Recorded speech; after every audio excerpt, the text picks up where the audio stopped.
اس کو پکڑ کے رکھنا ہے، ٹھیک ہے؟ اس میں تھوڑا سا مسئلہ ولی اللہ حسین۔ چلیں جی آ جائیں بھائی، بچے نیچے آ جائیں اور شور نہیں مچانا۔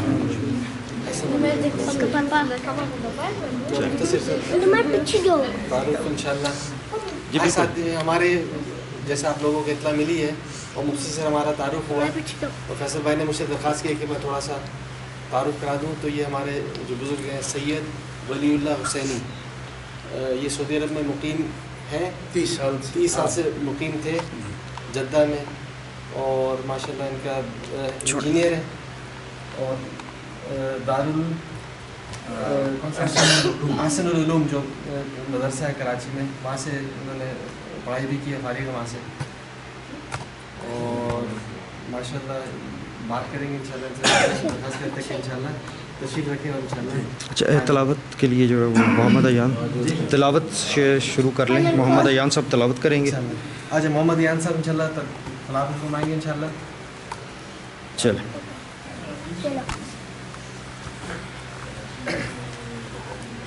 أعوذ بالله من الشيطان الرجيم بسم الله الرحمن الرحيم عما يتساءلون عن النبأ العظيم الذي هم فيه مختلفون كلا سيعلمون ثم كلا سيعلمون ألم نجعل الأرض مهادا والجبال أوتادا وخلقناكم أزواجا وجعلنا نومكم سباتا وجعلنا الليل لباسا وجعلنا النهار معاشا وبنينا فوقكم سبعا شدادا وجعلنا سراجا وهاجا وأنزلنا من المعصرات ماء ثجاجا لنخرج به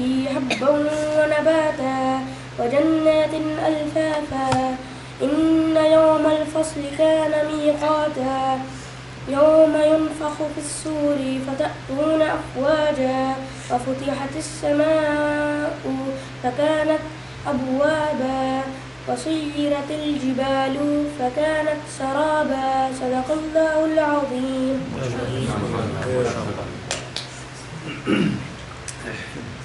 صحیح آپ بسم اللہ من الشیطان الرجیم بسم اللہ الرحمن الرحیم الحمد للہ نحمده ونستعینه ونستغفره ونؤمن به ونتوکل علیہ ونعوذ باللہ من شرور انفسنا ومن سیئات اعمالنا ومن يهده الله فلا مضل له ومن يضلل فلا هادي له ونشهد ان لا اله الا الله وحده لا شريك له ونشهد ان محمدا عبده ورسوله قال الله تعالى في كتابه المجيد اعوذ بالله من الشيطان الرجيم بسم الله الرحمن الرحيم اقرأ باسم ربك الذي خلق خلق الانسان من علق اقرأ وربك الاكرم الذي علم بالقلم علم الانسان ما لم يعلم۔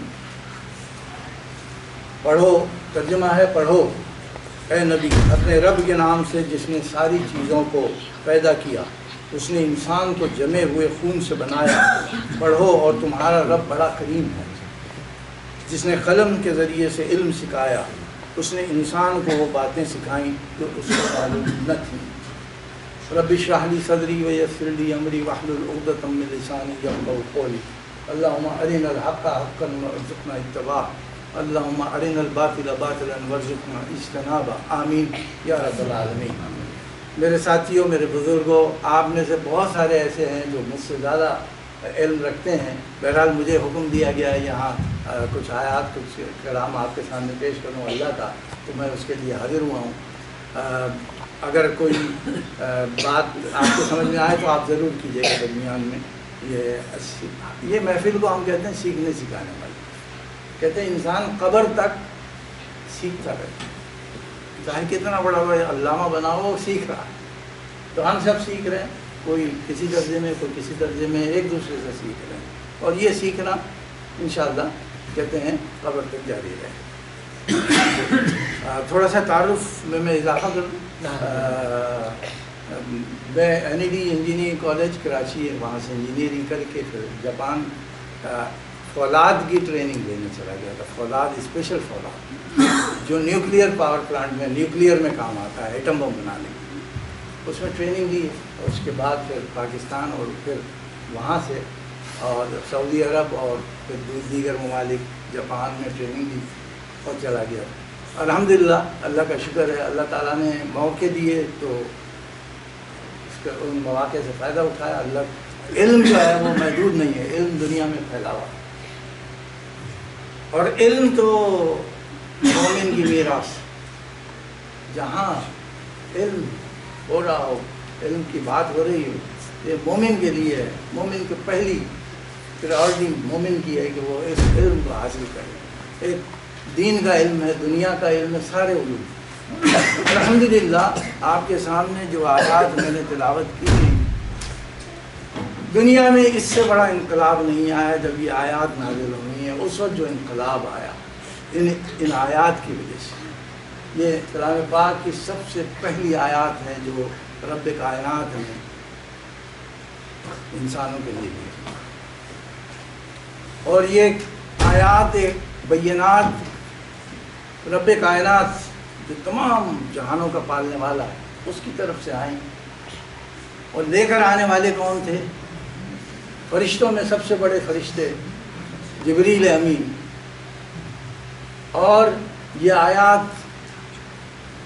کس مہینے میں نازل ہوئی؟ رمضان مبارک. اور کون سی رات تھی؟ مبارک رات تھی. اور کس میں نازل ہوئی؟ دنیا کے جہانوں کے سب سے بڑی مقدس و متبرک ہستی محمد مصطفیٰ صلی اللہ علیہ وسلم سے نازل. اس کلام کی جو قدر ہے، اگر ہم اس کلام کی قدر نہیں سمجھیں گے تو ہمارا دن رات قال اللہ و قال رسول کرنا بغیر سمجھے گا. اس کلام کو، اس کلام کی قدر سمجھنا، اس کلام کو بھیجنے والے کی قدر سمجھنا، اس کلام کو جس پہ اتارا گیا اس کی قدر سمجھنا، یہ ہمارے لیے سب سے پہلے ضروری ہے. کیونکہ نماز میں بھی ہم یہ کلام پڑھتے ہیں.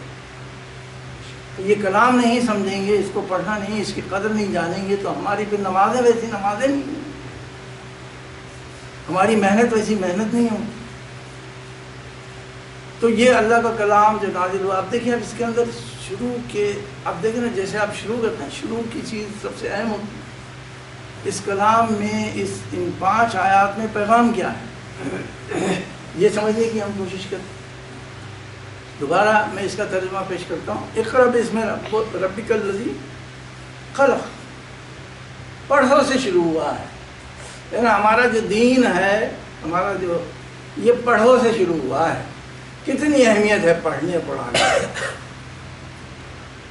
اے نبی اپنے رب کے نام سے، رب بتا دیا کہ پالنے والا تمہارا کون ہے، کوئی اور نہیں ہے، رب اللہ، جس نے ساری چیزوں کو پیدا کیا.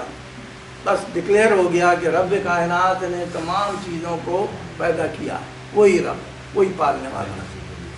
اس نے انسان کو جمے ہوئے خون سے بنایا. اب اس آیت میں انسان کی حیثیت بتائی جا رہی ہے کہ بھائی وہ جب طاقت آ جاتی، بڑے ہو جاتے ہو تو بڑے اپنے آپ کو متکبر بن جاتے ہو اور دنیا پہ حکومت اور دنیا پہ اپنی چلانے کی کوشش کرتے ہو. تم تھے کیا؟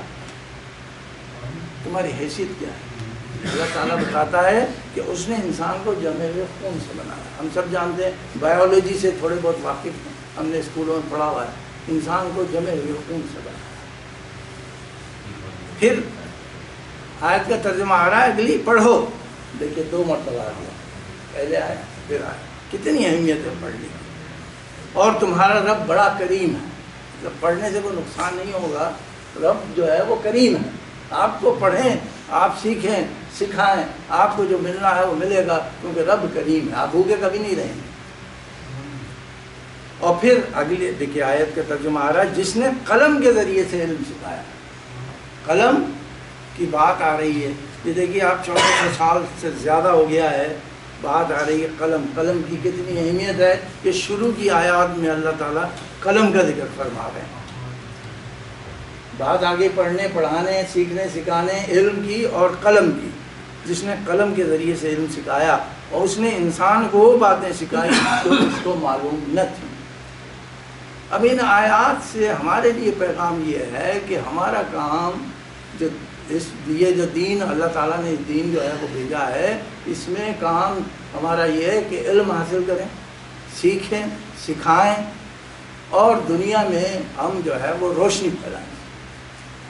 یہ اس کا پیغام ہے۔ اور جب یہ پیغام آیا اس وقت جو عرب کی جو حالت تھی وہ آپ سب کو معلوم ہے، تاریکی میں ڈوبا ہوا، جہالت تھی، اندھیرا تھا، دشمنیاں چلتی تھیں، سال ہر سال دشمنیاں چلتی تھیں، یعنی اس قدر اندھیرا اور اس قدر سفاکی تھی اور اس قدر دل سخت تھے کہ اپنی بیٹی کو زندہ دفن کر دی، اس قدر سخت۔ اس وقت یہ آیات نازل ہوئی، یعنی یوں سمجھیں آپ تاریکیوں کے لیے پیغام موت آ گئی، طاغوت کے غلبے کا دور ختم ہوا۔ اس وقت کون تھا؟ اس وقت جس کی لاٹھی اس کی بھینس والا معاملہ چلتا تھا، اور پھر رب کی آخری ہدایت کا دور شروع ہوا۔ یہ سلسلہ 33 سال تک چلتا رہا، تھوڑا تھوڑا کر کے اللہ تعالیٰ نے آیات بینات وہ نزول فرماتے رہے، جبریل امین کی طرف سے وہ آتی رہی یہ آیات۔ 23 سال تک یہ سلسلہ چلتا رہا، حتیٰ کہ ہدایت مکمل ہو گئی۔ لا نبی بعدی، اللہ نبی صلی اللہ علیہ وسلم نے بتایا کہ میرے پاس کوئی نبی آنے والا ہے۔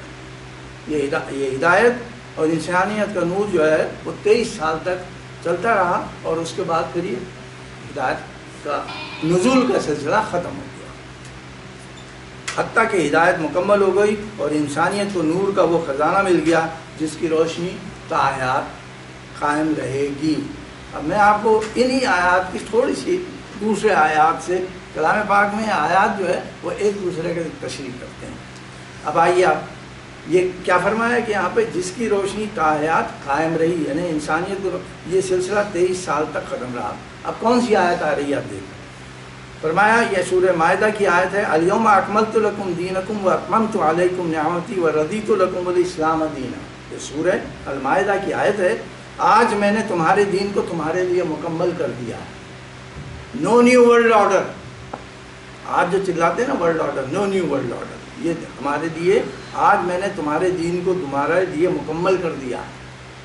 اب ہدایت کی اور اپنی نعمت کو تم پر تمام کر دیا، تمہارے لیے اسلام کو دین کی حیثیت سے قبول کر دیا ہے۔ اب ہمیں کسی کی ڈکٹیشن کی ضرورت نہیں ہے، ہمیں کسی کو آ کے بتانے کی ضرورت نہیں ہے کہ ہمیں کہ یہ کیا کرنا ہے، یوں کیسے کرنا ہے، وہ کیسے کرنا ہے۔ الحمدللہ 23 سال تک کلام پاک میں جو ہدایات ہیں وہ ہمارے لیے کافی ہیں۔ اس کے بعد کیا فرمایا، ذالک الکتاب لا ریب فیہ ھدی للمتقین، یہ اللہ کی کتاب ہے، اس میں کوئی شک نہیں۔ دیکھیے سب سے پہلے کلام پاک کے علماء کرام نے دین کے لیے بڑی محنت، زندگیاں اپنی لگا دی، یہ ایسے دین نہیں پھیلا، دین کے لیے قربانیاں دی تو دین پھیلا۔ اور کیا فرمایا، ذالک الکتاب لا ریب فیہ ھدی للمتقین، یہ اللہ کی کتاب ہے، اس میں کوئی شک نہیں، پرہیزگاروں کے لیے ہدایت ہے۔ کلام پاک کے علماء کرام نے ویسے تو کئی حقوق بتائے ہیں، مگر بنیادی طور پہ 5 حقوق بتائے گئے، اور اس میں سب سے پہلا حق جو ایمان رکھنے کی ضرورت ہے وہ یہ ہے کہ اس کو منوعاً جس طریقے سے اترا ہے، کلام پاک جس طریقے سے موجود ہے ہمارے ہاتھوں میں، اس کو اللہ کی کتاب، اللہ کا کلام ماننا اور اس میں کوئی شک نہیں کرنا، یہ پہلے کلام پاک کا حق ہے، اس میں کوئی شک نہیں۔ اور دوسرے یہ کہ یہ حقیقت یہ ہے کہ قرآن وہ راہ دکھاتا ہے جو بالکل سیدھی ہے۔ فرمایا القرآن ھدی للناس، قرآن انسانوں کے لیے ہدایت ہے۔ ایک بات کی میں تھوڑی وضاحت کروں، اور آپ لوگوں کو مجھ سے زیادہ معلوم ہے، یہ کلام پاک کا بنیادی مقصد ہدایت ہے۔ کلام پاک کا بنیادی مقصد، میں ریپیٹ کر رہا ہوں، ہدایت ہے۔ اگر اس کتاب کو دوسرے کاموں کے لیے استعمال کرتے ہیں، ہو سکتا ہے دوسرے کام بھی پورے ہو جائیں۔ مثلا اگر آپ پڑھ کے اس کو کسی بیمار کو شفا کے لیے استعمال کرتے ہیں، ہو سکتا ہے یہ مقصد پورا ہو جائے، مگر بنیادی طور پہ کلام جو ہے یہ اللہ تعالیٰ نے ہدایت کے لیے دیا ہے کہ کس طریقے سے زندگی گزاری جائے۔ اور زندگی گزارنے سے مطلب یہ ہوتا ہے کہ یہ ہمارا 6 فٹ ہے، اس کے بعد ہمارے بال بچے ہیں، اس کے بعد ہماری کمیونٹی ہے، اس کے بعد ہمارا شہر ہے، ملک ہے اور پوری دنیا۔ اس پر ہم کس طریقے سے زندگی گزاریں اور زندگی گزارنے کے لیے کیا معاملات کریں، یہ سارا کچھ اس کتاب میں موجود ہے۔ وَأَنزَلْنَا إِلَيْكَ الْكِتَابَ بِالْحَقِّ مُصَدِّقًا لِمَا بَيْنَ يَدَيْهِ مِنَ الْكِتَابِ وَمُهَيْمِنًا عَلَيْهِ، پھر اے نبی ہم نے تمہاری طرف یہ کتاب بھیجی جو حق لے کر آئی، اور الکتاب میں سے جو کچھ اس کے آگے موجود ہے اس کی تصدیق کرنے والی ہے، اس کی محافظ و نگہبان ہے۔ اچھا، کلام پاک ایک واحد کتاب ہے دنیا میں جو اپنی اصل صورت میں موجود ہے۔ دنیا میں ہزاروں کتابیں آئیں، لکھی گئیں، پڑھی گئیں، مگر وہ وقت آیا کہ وہ کتابیں غائب ہو گئیں، اس میں تحریف ہو گئی، اس میں رد و بدل ہو گیا، اس میں وہ مٹ گئیں۔ مگر ایک واحد کتاب ہے جو دنیا میں نازل ہونے کے بعد سے اب تک اپنی اصلی حالت میں ہے۔ کیوں؟ اور رب کائنات نے اس کے بارے میں کیا فرمایا؟ اِنَّا نَحْنُ نَزَّلْنَا الذِّكْرَ وَإِنَّا لَهُ لَحَافِظُونَ۔ اللہ تعالیٰ نے ذمہ داری دے دی، سب صحیفے مٹ گئے، رد بدل ہو گیا۔ لوگ پریشان ہیں، جو دوسرے ادیان کے ماننے والے وہ پریشان ہیں، وہ کہتے ہیں اصلی حالت میں ہمیں کتاب ہی نہیں ملی، ہم کدھر جائیں؟ بیچارے سر ٹکرا رہے ہیں دیواروں سے۔ ہمارا کام ہے کہ ان کو بتائیں کہ ایک کتاب ہے جو اصلی حالت میں ہے، رب کائنات کی۔ اس لیے کہ رب نے کیا فرمایا؟ لوگوں، تمہارے پروردگار کی جانب سے تو بلا شبہ ہم نے اس کو نازل کیا ہے، اِنَّا نَحْنُ نَزَّلْنَا الذِّكْرَ وَإِنَّا لَهُ لَحَافِظُونَ، ہم خود اس کو محفوظ رکھنے والے ہیں۔ اب آپ بتائیے یہ اللہ تعالیٰ کا کتنا بڑا احسان ہے ہمارے اوپر کہ یہ کتاب اسی حالت میں موجود ہے کہ جس حالت میں اتری تھی۔ ہمیں شک کرنے کی کوئی ضرورت نہیں، ہمیں ادھر ادھر بھاگنے دوڑنے کی ضرورت نہیں، ہمیں کہیں جانے کی ضرورت نہیں، ہمارے پاس وہ کتاب موجود ہے، اللہ کا کلام اسی طریقے سے موجود ہے جس طریقے سے جس حالت میں نازل ہوا ہے۔ یہ اللہ کا کتنا بڑا احسان ہے۔ اگر آج بھی ویسے ہی ہوتا جو دوسرے صحیفوں کے ساتھ ہوتا تو ہم بھی پھر بھٹک گئے ہوتے۔ ٹھیک ہے، اور پھر دیکھیے جیسے میں نے عرض کیا تھا کہ کلام پاک کا بنیادی مقصد ہدایت ہے، گائیڈنس ہے۔ ہاں، اس سے اگر آپ دوسرے مقصد لے سکتے ہیں برکت کے لیے، وہ بھی ہے، ضرور اس میں برکت ہے۔ اور کیا فرمایا؟ لوگوں، تمہارے پروردگار کی طرف سے تمہارے پاس ایک نصیحت آ گئی، دل کے تمام امراض کے لیے شفا ہے، اور ہدایت اور رحمت ہے ان تمام لوگوں کے لیے جو اسے مانے۔ دل کے امراض، آپ کہیں گے تھوڑے دن پہلے ہارٹ اٹیک ہوا، میرا دل کے امراض کا مطلب ہارٹ اٹیک نہیں، وہ تو آپ سیدھے ہاسپٹل جاتے ہیں نا کارڈیولوجسٹ کے پاس۔ دل کے امراض کیا ہوتے ہیں؟ دل کے امراض ہوتے ہیں حسد، رات کو نیند نہیں آتی، پڑوسی کے پاس تو یہ آ گیا ہے 36 انچ کا، میرے پاس تو ابھی تک 24 انچ کا چل رہا ہے، اس کے پاس تو نئی قسم کی مرسیڈیز کار آ تھی، میرے پاس تو وہی پرانی کھٹارا پھٹے ہوتا چل رہی ہے۔ اس سے کیا ہوتا ہے؟ رات کو نیند نہیں آتی۔ دل کے مرض یہ ہوتے ہیں، حسد ہے، کبر ہے، دوسروں کو حقیر سمجھنا، اپنے آپ کو کچھ فن خان سمجھنا، یہ سب دلوں کے امراض ہیں۔ آپ کہیں گے کلام پاک میں کہاں اس کی شفا ہے؟ دل میں سوال پیدا ہوتا ہے نا، بھائی شفا کیسے ہے کلام پاک میں؟ بہت آسان ہے، کلام پاک کو آپ کھولیے، اگر آپ رات نیند نہیں آ رہی ہے، پڑوسی کے پاس بہت کچھ آ گیا، آپ پاس نہیں آیا، کچھ نہیں، کلام پاک کھولیے، آیت آپ کو نظر آ جائے گی، وَفَضَّلْنَاهُ بَعْضَهُمْ بَعْضًا، اور ہم نے فضیلت بخشی ہے ایک کو دوسرے کے اوپر۔ اب آپ کہیں گے کہ رب کائنات کا یہ نظام ہے کہ اس نے ایک دوسرے کو فضیلت دی ہے، تو میں کیوں جلنے اور بھننے میں اور حسد کرنے میں اپنی جان جلا رہا ہوں؟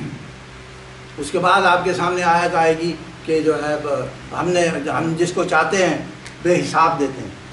حافظ صاحب ہیں آپ؟ ہم چاہتے ہیں جس کو بے حساب دیتے ہیں،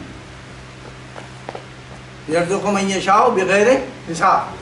آپ کہتے ہیں یار اللہ تعالیٰ نے یہ پڑوسی کو فیصلہ کیا ہے کہ بغیر حساب کے خوب دے دینا، تو میں کیوں جان جلاؤں اپنی؟ میں نے ایک مثال دی آپ کو کہ کلام پاک میں بیماریوں کے کیسے علاج ہیں۔ اس کے بعد پھر بتایا وما خلقت الجن والانس الا لیعبدون، میں نے جن اور انسان کو اس کے سوا کسی کام کے لیے پیدا نہیں کیا کہ وہ میری بندگی کریں۔ بندگی صرف اللہ کی ہوگی، کسی طاغوت کی نہیں ہوگی، کسی اور کی نہیں ہوگی۔ بندگی کیا ہے؟ بندگی اپنے آپ کو سرنڈر کرنا، اپنے آپ کو، جیسے کہتے ہیں نا، آپ جب حج کر کے نکلتے ہیں نا، لوگوں کو پتہ نہیں ہے، ہم تو 30 سال سے الحمدللہ اللہ تعالیٰ نے موقع دیا ہے تو ہمیں پتہ ہے بہت ساری چیزوں کا۔ جو لوگ آتے ہیں حج کر کے چلے بھی جاتے ہیں اور بہت سارے لوگوں کو پتہ بھی نہیں ہوتا کہ کیا، کیوں اور کیوں کیا۔ سر منڈایا جاتا ہے۔ سر منڈانا عرب میں پرانے وقتوں میں، وہ جب غلام خریدا جاتا تھا تو سب سے پہلے اس کا سر منڈایا جاتا تھا، اور سر منڈا کر یہ نشانی تھی کہ غلام کی اب اپنی کوئی خواہش نہیں ہوگی۔ جب حج کر لیتے ہیں تو ہم اس بات کا عہد کرتے ہیں اللہ کے سامنے سر منڈا کر کہ یا اللہ ہم تیرے غلام ہیں، اب ہماری نہیں چلے گی، چلے گی تیری، تیرا حکم چلے گا۔ یہ ایک نشان ہی ہے۔ اب ہمارے لوگ حج کرتے ہیں، وہ سر بھی منڈا کے آ جاتے ہیں، ان کو پتہ ہی نہیں چلتا کس لیے سر منڈا رہے ہیں، اور اس کے بعد پھر شاپنگ مال میں نظر آتے ہیں یا یہ کہ دوسرے کام کرتے ہوئے نظر آتے ہیں۔ خیر اللہ تعالیٰ سب کو ہدایت دے۔ مقصد یہ ہے کہ یہاں پر کیا فرمایا کہ الا لیعبدون، میں نے جن اور انسانوں کو اس کے سوا کسی کام کے لیے نہیں پیدا کیا، میری بندگی کریں۔ اور بندگی کہاں؟ صرف مسجد میں بندگی نہیں، ہر حال میں بندگی، بازار میں ہیں تو بندگی، ڈیوٹی پہ ہیں تو بندگی، یعنی 24 گھنٹے بندگی، اور جب سے ہوش سنبھالا ہے مرنے تک بندگی، اور زندگی کے تمام شعبوں میں بندگی۔ یہ نہیں کہ صرف ایک شعبے میں بندگی کر رہے ہیں اور باقی شعبے نہیں، جی وہ تو جی سودی کاروبار کے بغیر تو کچھ چلتا ہی نہیں آج کل۔ وہاں بندگی تو رکھ دیتے ہیں، کہیں کاروبار میں رشوت دینے کی ضرورت پیش آتی ہے، رشوت دیتے ہیں، کہتے ہیں یار دیکھو اس کے بغیر تو چلتا ہی نہیں، آج کل تو ماحول ہی ایسے۔ شادی بیاہ پہ غلط رسومات کرتے ہیں، وہاں پہ بندگی غائب کر دیتے ہیں۔ دوسروں پہ ظلم کرتے ہیں، دوسروں کا حصہ کھا جاتے ہیں، وہاں بندگی۔ بہن کو وراثت میں حصہ نہیں دیتے، وہاں بندگی غائب ہو جاتی ہے۔ تو ایسی بندگی نہیں چاہیے اللہ تعالیٰ کو۔ آگے آیت آ رہی ہے اس کے بارے میں۔ ایسی پارشل بندگی نہیں چاہیے کہ جناب یہ اس کام کے لیے تو میں بندگی کروں گا، دوسرے کاموں کے لیے نہیں کروں گا۔ مسجد میں جاؤں گا تو بندگی کروں گا، اور مسجد سے باہر نکلوں گا تو اپنی منمانی چلاؤں گا۔ یہ 24 گھنٹے کی بندگی ہے۔ اس کے لیے کیا فرمایا اللہ تعالیٰ نے؟ ادخلوا فی السلم کافہ، داخل ہو جاؤ خدا کے دین میں پورے کے پورے۔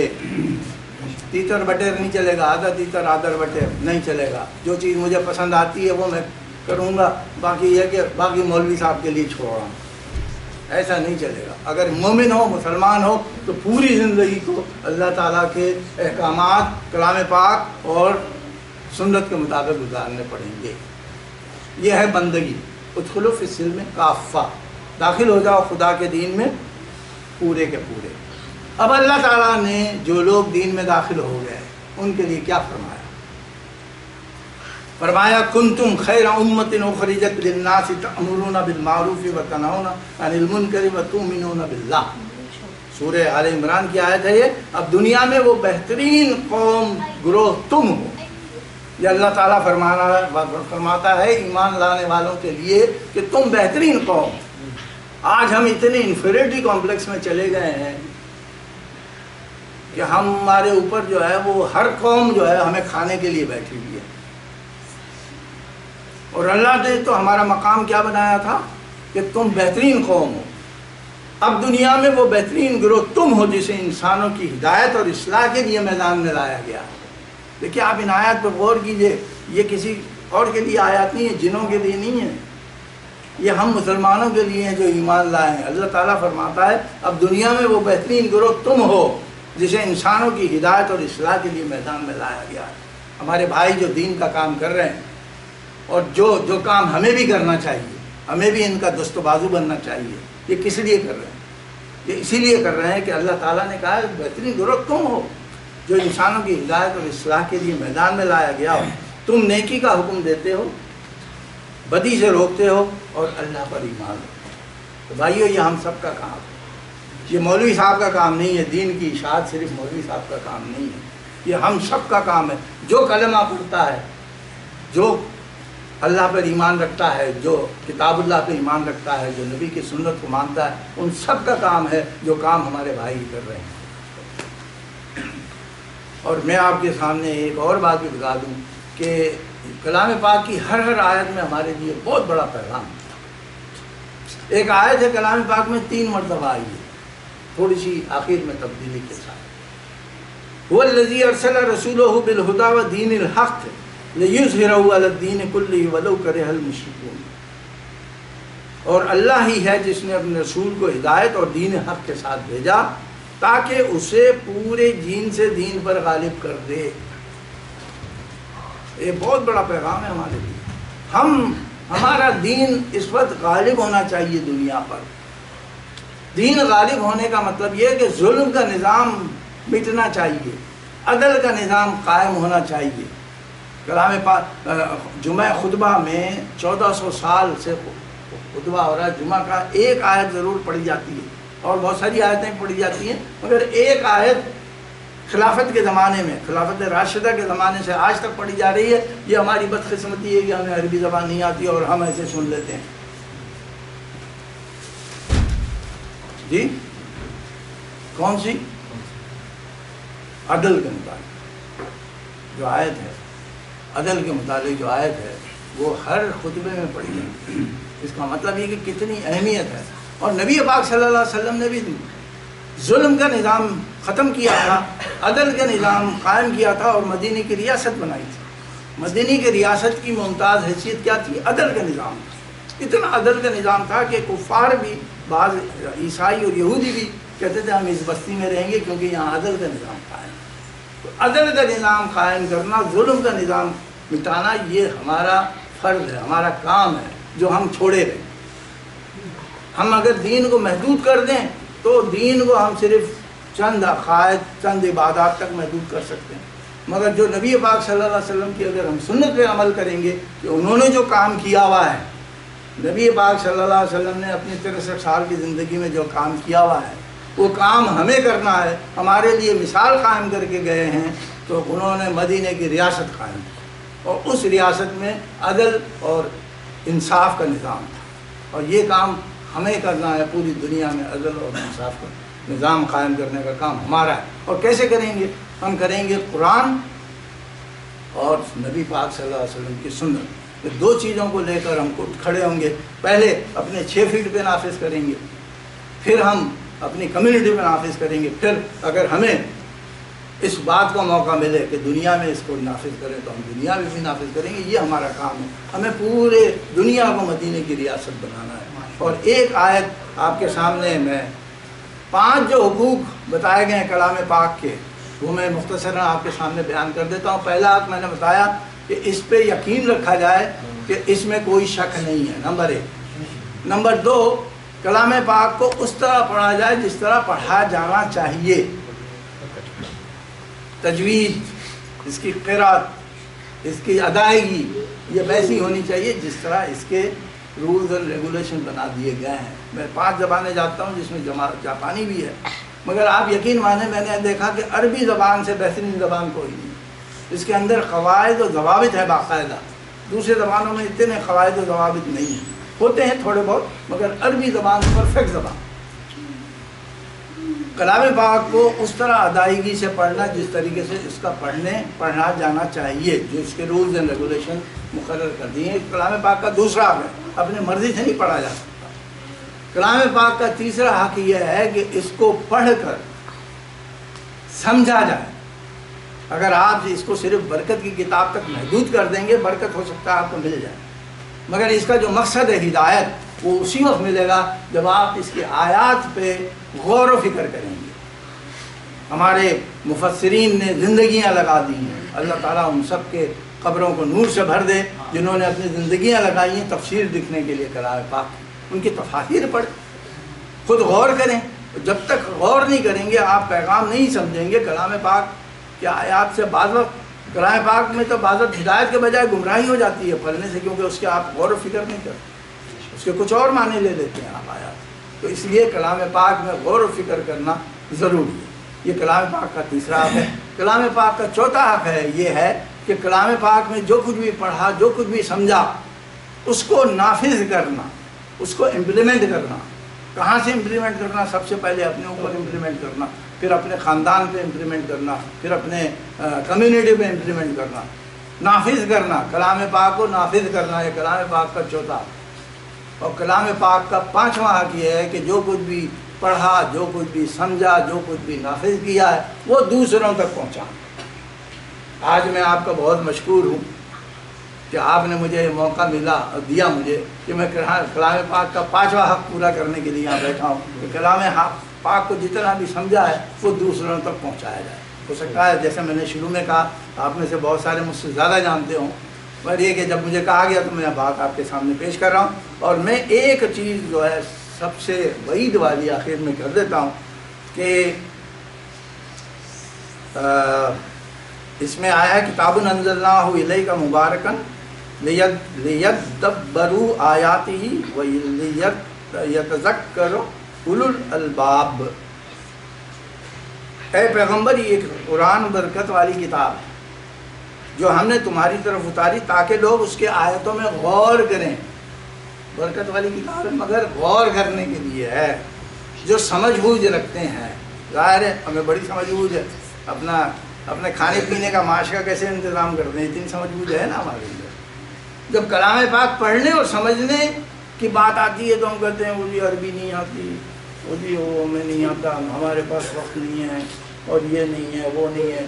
ریٹائرمنٹ جب ہو جائے گی تو اس کے بعد پھر ہم کریں گے، وقت مل جائے گا۔ پھر ریٹائرمنٹ جب آتی ہے نا تو میں آپ کے سامنے بیٹھا ہوں تو پھر ہارٹ اٹیک بھی ہو جاتا ہے، ڈائبٹیز بھی ہو جاتا ہے، پھر ہائی بلڈ پریشر بھی ہو جاتا ہے، پھر گھر کے لوگ کہتے ہیں بڑے میاں کیا کھانستے رہتے ہو دن رات بھر، وہ بھی بیکار ہو جاتے ہیں۔ پھر آپ کہتے ہیں یار اب تو وقت بھی گیا ہو۔ یقین مانیں کہ یہ آپ کا زندگی کا تجربہ بھی ہوگا اور انشاءاللہ میرا بھی ہے کہ کلام پاک کو آج سے شروع کرنا، کل پہ نہیں چھوڑنا کہ جی جب بڈھے ہو جائیں گے، جب کچھ بھی کام نہیں ہوگا جب کر لیں۔ نہیں، یہ ہم جتنا معاش کے لیے فکر کرتے ہیں، دیکھیں معاش کا تو اللہ تعالیٰ نے وعدہ کیا، سب کو ملے گا۔ جو جس کی قسمت میں تھوڑی سی محنت کرنے کی ضرورت ہے، حلال طریقے سے ملے۔ مگر اللہ تعالیٰ نے ذمہ داری کس کی چیز لی ہے؟ معاش کی لی ہے۔ اللہ تعالیٰ نے رزق مہیا کرنے کے لیے چڑیا سے لے کر اور انسان تک سب کی ذمہ داری اللہ تعالیٰ نے دی۔ مگر اللہ تعالیٰ نے ہمارے ذمہ جو کام ڈالا ہے کیا ہم وہ کر رہے ہیں؟ اللہ نے جو ذمہ اپنے کام دیا وہ تو ہو رہا ہے، مگر اللہ نے ہمارے ذمہ جو کام ڈالا ہے خیر کو پھیلانے کا، قرآن کو پھیلانے کا، حدیث کو پھیلانے کا، سنت کو پھیلانے کا، کیا ہم وہ کام کر رہے ہیں؟ یہ بہت بڑا سوال ہے۔ ہم اپنی ذمہ داری پوری کر رہے ہیں، اور اگر نہیں کر رہے ہیں تو روز حشر کے دن ذرا دل تھام کے سنیے، یا نبی سلام علیکہ، یا رسول سلام علیکہ، تو ہم بڑے پیار سے، بڑے الہام سے پڑھتے ہیں، اللہ تعالیٰ قبول کرے ہمارا پڑھنا۔ مگر جس نبی کے ہم اتنے پیارے ہیں، وہ نبی حشر کے دن ہم میں سے ان لوگوں کی شکایت اللہ تعالیٰ سے کریں گے جنہوں نے اس قرآن کو چھوڑ رکھا تھا۔ اللہ نہ کرے کہ ہم ان میں شامل ہیں۔ اور کلام پاک کی صاف آیت ہے، کیا فرمایا؟ آیت ہے آیت نمبر 30 ہے سورہ فرقان کی، وقال الرسول یا ربی ان قومی اتخذوا ھذا القرآن مہجورا۔ اور رسول کہے گا صلی اللہ علیہ وسلم کہ اے میرے رب، یہ وہ لوگ ہیں جنہوں نے کلام پاک کو چھوڑ رکھا، سیکنڈری حیثیت دی تھی، اپنی زندگی میں پرائرٹی نہیں بنائی۔ پرائرٹی انہوں نے بنایا تھا معاش کو، یہ پرائرٹی بنائی تھی، اور قرآن اس کو کہا تھا کہ ہاں بھائی ہوگا وقت تو ہم کر لیں گے اس کو۔ یہ نبی پاک صلی اللہ علیہ وسلم جن سے ہم محبت کا دعویٰ کرتے ہیں، ماں باپ بھی ہمارے قربان ہیں، یہ کہتے ہیں، یہ ہماری شکایت اس کو اپنا کرتے ہیں یہ شکایت جو کلام پاک میں پہلے سے ہمیں بتا دیا گیا کہ نبی پاک یہ شکایت کرنے والے ہیں. اللہ نہ کرے کہ ہم ان میں شامل ہوں جن کی شکایت نبی پاک کریں گے کہ کلام پاک کو انہوں نے چھوڑا. میرے بھائیوں، اللہ تعالیٰ سے دعا ہے کہ جو کلام پاک کے 5 حقوق بنیادی میں نے بتائے ہیں، ویسے کلام پاک کے اور بھی حقوق ہیں، ہم اس سے اجتناب نہ کریں، اس سے ہم اس کو چھوڑ نہ رکھیں. جس طریقے سے آیا کہ اس کو چھوڑ رکھا تھا، زندگی میں وہ اہمیت، وہ مقام نہیں دیا تھا جو مقام دینا چاہیے، وہ مقام ہم نے نہیں دیا. اللہ تعالیٰ ہمیں اس بات کو اس سے پناہ میں رکھے اپنی کہ ہم ایسے لوگوں میں شامل ہو جائیں انہوں نے کلام پاک کو چھوڑ رکھا تھا. نبی پاک صلی اللہ علیہ وسلم اور کلام پاک اور سنت یہ ساتھ ساتھ چلتے ہیں. کلام پاک میں نماز کا حکم آیا ہے، نبی پاک صلی اللہ علیہ وسلم نے نماز پڑھ کے بتائی ہے کیسے پڑھی جاتی ہے. کلام پاک میں وضو کا آیا ہے، وضو نبی پاک صلی اللہ علیہ وسلم نے کر کے بتائی ہے. تو جو لوگ کہتے ہیں نا کہ صرف قرآن ہمارے لیے کافی ہے، وہ بھی گمراہ لوگ. قرآن اور نبی پاک صلی اللہ علیہ وسلم کی سیرت اور سنت یہ ساتھ ساتھ چلتی ہے، دونوں ایک دوسرے کے لازم و ملزوم. اللہ تعالیٰ سے دعا ہے کہ جو کچھ بھی میں نے یہاں بیان کرنے کی کوشش کی ٹوٹی الفاظ میں، وہ اللہ تعالیٰ اس کو قبول کرے. آپ کو اس میں جو میں نے باتیں کی ہیں، جو اس میں سے حق ہے باتیں، وہ آپ کے ذہن میں راسخ ہو جائیں اور اللہ تعالیٰ ہماری زندگیاں بدل دے اس قرآن کے طفیل اور اس نبی پاک صلی اللہ علیہ وسلم کی سنت کے طفیل ہماری زندگیاں بدل جائیں.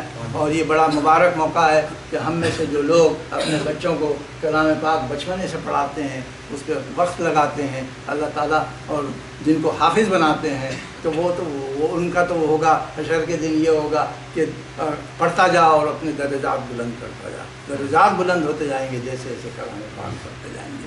اللہ تعالیٰ ہم کو کلام پاک اور سنت نبوی پہ عمل کرنے والا بنائے. سبحان ربک رب العزت عما یصفون وسلام علی المرسلین والحمد للہ رب العالمین.